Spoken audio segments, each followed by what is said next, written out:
My name's Michelle Richards, and I am a second-year apprentice carpenter. I've always loved building things with my hands ever since I was little. Puzzles were my favorite thing to do.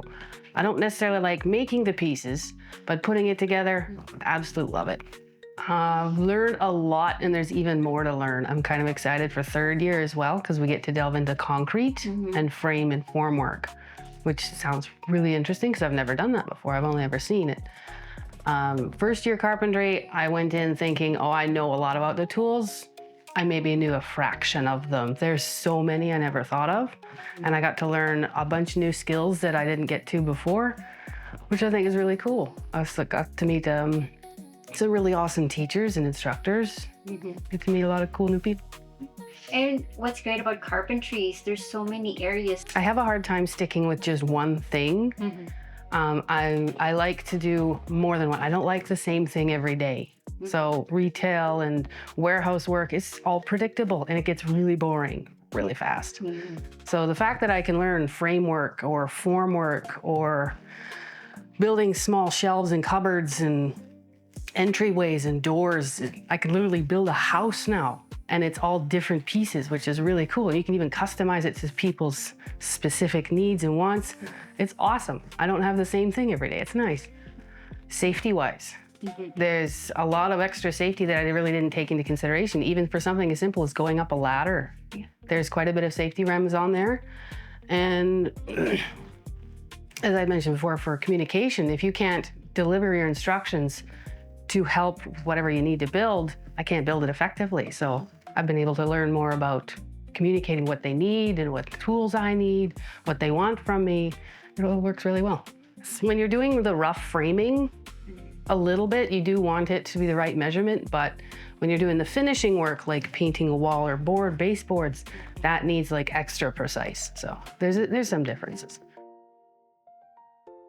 Today, the plumber has told us that where they put the drain is not centered to the room. So what we have to do is essentially move the wall over. So I'm adding or furring out a wall.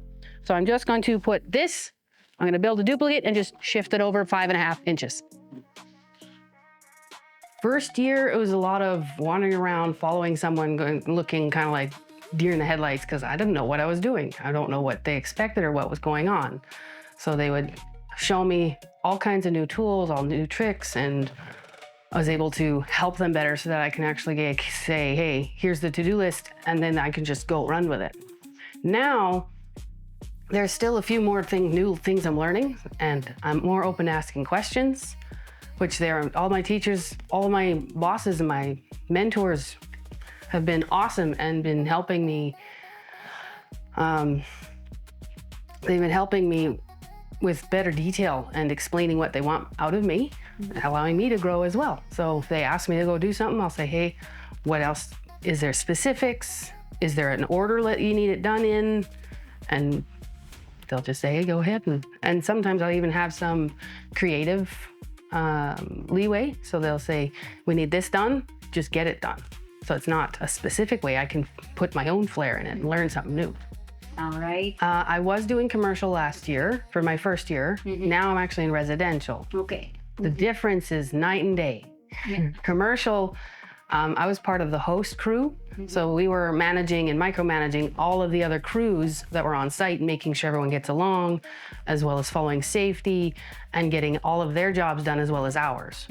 Whereas residential, it's just one crew. There might be some other trades coming in, but they already have their to-do list. We don't have to do anything. It's much more calm. It's so much better. I kind of prefer residential. There's a lot of people. There was the last site had over 100 people on site. So that's a lot of people to manage and try to get the job done safely. Let's get the big boy.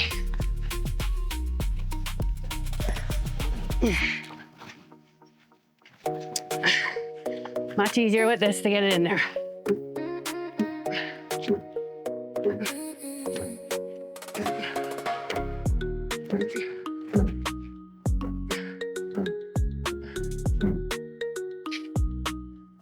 Better.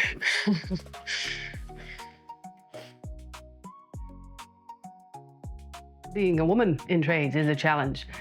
I have met quite a few guys that are like, a little hard to describe. I'll come on and say, hey, I can come do this project. And they'll go, oh, no, you don't have to. I'm like, yes, I can. I am able to. Just because I am a female doesn't mean I can't. I will tell you if I can't, but I am here to help. This is what I want to do. I've had quite a few guys come and say, they haven't really sold anything.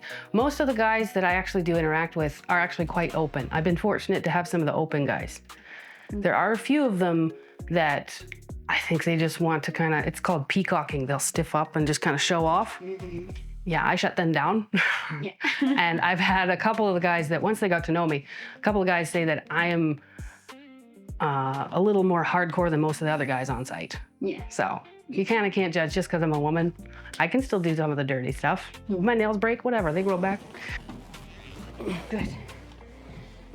My end goal, I would love to become a journey person. That way I can use my skills all over Canada. I can travel, it gives me a chance to travel across this wonderful country and maybe teach other people how to do this. Maybe show other apprentices how to hone their skills and trade up for the future as they go, as they grow in their own skills. And as for advice, if you love it, stick with it. Don't let the guys tell you otherwise just because you're a woman. Yeah. It's not always. Sometimes the crews, sometimes the work needs the women's detail, the women's eye, because some guys don't see the same way you do. They also don't think the same way you do.